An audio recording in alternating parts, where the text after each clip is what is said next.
இங்கதான்ப்பா, நான் பக்கத்துல தான் இருக்கேன். சரி வீட்டுக்கு வா, நான் பாத்துக்கிறேன். சரிப்பா, வந்துரு. ஷோ,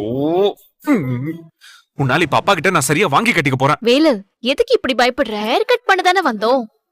மாமா ஒண்ணு சொல்ல மாட்டாரு. சரி வா போலாம். வா. டேய், ஆளே மாறி வந்திருக்கடா. அத்தை, வேலு தம்பி ஹேர் கட் பண்ணிட்டு வந்திருக்காரு. ஆமாண்டா, முதல்ல காடு மாதிரி தலையில முடி வச்சிருக்கியே, போய் வெட்டுறான்னு சொன்னா வெட்டவே மாட்ட. இப்ப எப்படிடா வெட்டிட்டு வந்த? சக்தி கூட்டிட்டு போய் ஹேர் கட் பண்ண வச்சிட்டாமா. ஓஹோ, சக்தி கரெக்டா தான் பண்ணிருக்கா. உனக்கு இந்த மாதிரி ஆள் தான் வேணும். நான் சொன்னாதான் நீ கேக்குறது இல்லல்ல. இப்ப மட்டும் கேட்டாரா என்ன? நான் தான் சலூனுக்கு இழுத்துட்டு போய் ஹேர் கட் பண்ண வச்சு கூட்டிட்டு வந்த அத்தை. நல்ல விஷயம் பண்ணி. இப்பதான் இவன் பாக்குறதுக்கு லட்சணமா இருக்கான். இதுக்கு முன்னாடி ஒரு மாதிரியா இருந்தான். அம்மா, பொண்டாட்டி பேச்ச கேக்குற யாரும் கெட்டு போயிட மாட்டாங்க தம்பி. உண்மையாவே சக்தி மாதிரி ஒருத்தி பொண்டாட்டியா கிடைக்க நீங்க கொடுத்து வச்சிருக்கணும்.